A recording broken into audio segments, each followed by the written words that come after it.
కాంగ్రెస్ ప్రభుత్వం ఎన్నికల్లో ఇచ్చిన హామీ మేరకు కులగణన చేయడానికి వేగంగా అడుగులు ముందుకు పడుతున్నాయి. కులగణనపై స్కెడ్యూల్ ఖరారు చేయడానికి రవాణా మరియు బీసీ సంక్షేమ శాఖ మంత్రి పొన్నం ప్రభాకర్ నేతృత్వంలో సెక్రటరియట్లో కీలక సమావేశం జరిగింది. ఈ సమావేశంలో బీసీ కమిషన్ చైర్మన్ నిరంజన్తో పాటు ముఖ్యమంత్రి ప్రధాన సలహాదారు వేం నరేందర్ రెడ్డి, బీసీ కమిషన్ సభ్యులు, వివిధ శాఖల ఉన్నతాధికారులు పాల్గొన్నారు. ఇప్పటికే కులగణన కోసం అసెంబ్లీలో, కేబినెట్లో కూడా తీర్మానం చేసింది ప్రభుత్వం. అయితే కులగణన ఎలా చేయాలి అనే దానిపై అధికారులతో చర్చించారు. ఇప్పటికే వివిధ రాష్ట్రాల్లో చేసిన కులగణనపై అధ్యయనం చేశారు. కర్ణాటక, బీహార్, ఆంధ్రప్రదేశ్లో చేసిన కులగణనపై సమావేశంలో చర్చించారు. కర్ణాటకలో బీసీ కమిషన్ చేసిన సర్వే, బీహార్లో జీఏడీ ద్వారా చేసిన సర్వే, ఏపీలో పంచాయతీరాజ్ ద్వారా చేసిన సర్వే అంశాలపై చర్చించారు. అక్కడ డోర్ టు డోర్ పూర్తిస్థాయి సర్వే నిర్వహించారు.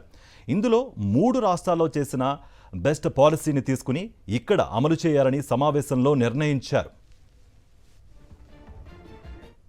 మరోవైపు ఎస్సీ వర్గీకరణకు సుప్రీంకోర్టు సానుకూలంగా తీర్పు ఇవ్వడం, ప్రభుత్వం వర్గీకరణ మీద సబ్ కమిటీ సమావేశాలు కొనసాగుతూ ఉండడంతో కులగణన సర్వే నివేదిక ఎస్సీ వర్గీకరణకు కూడా అవసరం ఉంటుంది కాబట్టి పూర్తిస్థాయి కులగణన చేసి వారికి అవసరమైన డేటా తీసుకునేలా చేసే అంశంపై చర్చించారు. రిపోర్ట్ పారదర్శకంగా ఉండడానికి ఇరు శాఖలకు సంబంధం లేకుండా కులగణన జీఏడీ లేదా పంచాయతీరాజ్, రెవెన్యూలో దేని ద్వారా చేయించాలో దానిపై 2 రోజుల్లో సీనియర్ మంత్రులతో ప్రభుత్వం కీలక సమావేశం ఏర్పాటు చేయనుందని సమావేశంలో నిర్ణయం తీసుకున్నారు.